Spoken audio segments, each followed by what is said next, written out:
If you, like me, have been working with clients in the mind-body sphere for a long time, you will recognize this moment.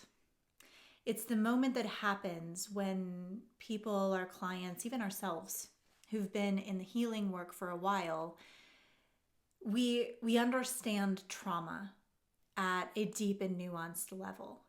We can explain it. We know where it came from. We know how it shapes us. We know how to work with it. And yet, our nervous system has times when it still reacts the same way it always has. The same stressors will overwhelm. The same situations will still hijack either our breath, our attention, our energy. The same patterns still run, even though we or our clients, we can narrate them perfectly. And I just want to say that that moment isn't a mystery. It's a gap we call the action gap. And until you can see that gap clearly, it's almost impossible to get free. So let me say this as cleanly as possible, because this is where people will get stuck looping for years. Understanding your trauma does not change your biology. It can be meaningful. It can be relieving. It can be validating, helpful. But it does not, by itself, rewire the nervous system that learned those responses in the first place. Okay, before we go further, it's worth naming that different nervous systems get pulled into this trap for different reasons. Some will orient towards story, explaining. Some will orient towards sensation. Some towards identity. And if you've never looked at how your system organizes under stress, the Somatic Skins Quiz below in the description can be really clarifying here. Because without that lens, people will often confuse insight or sensation with progress. Okay, so here's the part that's uncomfortable sometimes to say out loud, but I'm going to do it. A lot of modern healing culture has quietly turned into a trauma identity. People orient around it. It's a buzzword. They introduce themselves through it. They use it to explain their limits, their patterns, their boundaries, their exhaustion. And over time, identifying trauma starts to feel like overcoming it, but it isn't. Identification is not liberation. Narration is not adaptation. In fact, trauma indulgence, and I'm choosing that phrase deliberately, often cements the very biology people want to say that they want to outgrow. Here's why. Trauma lives in the nervous system as a learned survival response. It's not stored just as an intellectual story. It's stored as a narrative nervous system organization under threat. So breath changes in the moment, but also over time. Muscle tone shifts, like your body's shape will literally shift. Your attention will learn behaviors as far as narrowing or scattering. Hormones change. The system prepares to survive. And that pattern held within the body doesn't update just because you understand it. It updates when the nervous system is shown through lived experience the conditions which once required survival no longer do. That requires action. Not always dramatic action, biological action. And that's where the gap opens. Because many people will spend years thinking about their trauma, feeling into their trauma, talking through their trauma. But they never train their nervous system to do something different when pressure actually shows up. And so the system never gets the memo. You can explain your triggers beautifully and still be run by them. You can name your wounds eloquently and still organize around them every day. You can understand why you freeze, flee, fawn, or collapse, and you'll still do it automatically. Because the body doesn't change from being understood. It changes from being trained. And for many, not all, but many, They would rather take comfort in being understood and validated than actually choosing change.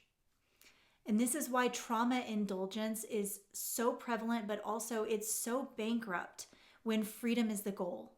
It feels like doing the real work. It feels serious, it feels deep, but it often replaces the one thing that actually produces change: capacity building action under pressure. And that is a harsh truth that many don't want to hear.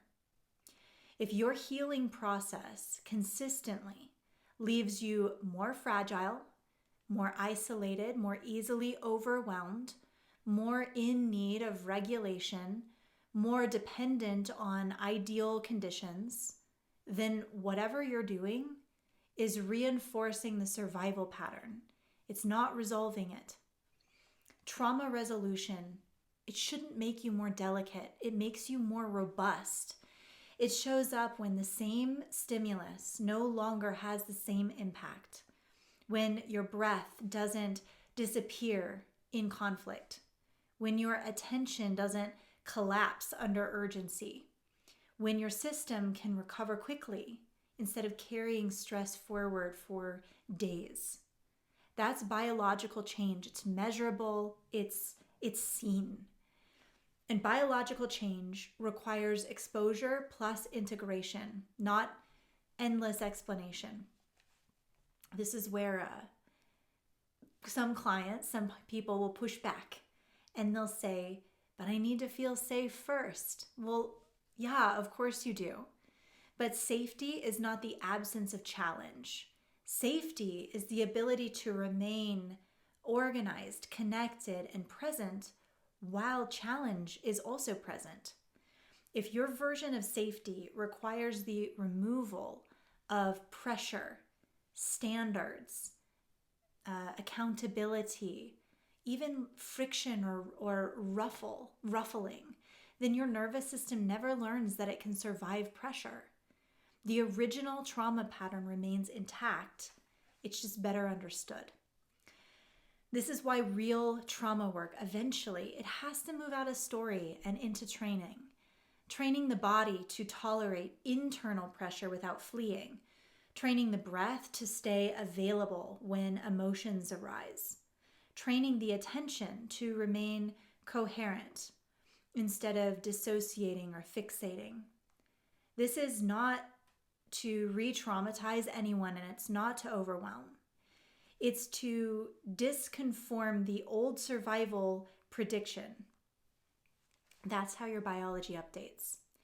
This is the core of our substrate found in our new released book, link in the description, Becoming the Grand Formidable. Architecture precedes awareness. Capacity precedes insight. And if you do not build the internal structures that can hold pressure, no amount of understanding will free you.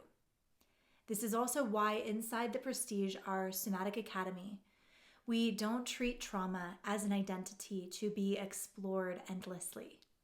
We treat it as a pattern that has to be outgrown through lived, embodied experiences.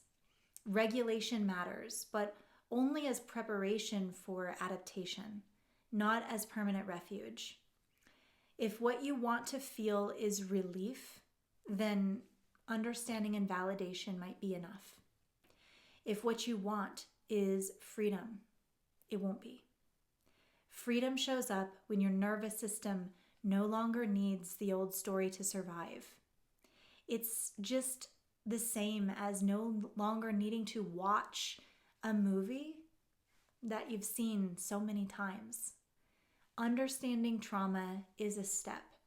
Training beyond it is the work. And that is the action gap that most people will never cross. Hope you enjoyed this video. If you did, please do consider liking and subscribing. And thanks for hanging out with me. See you next time.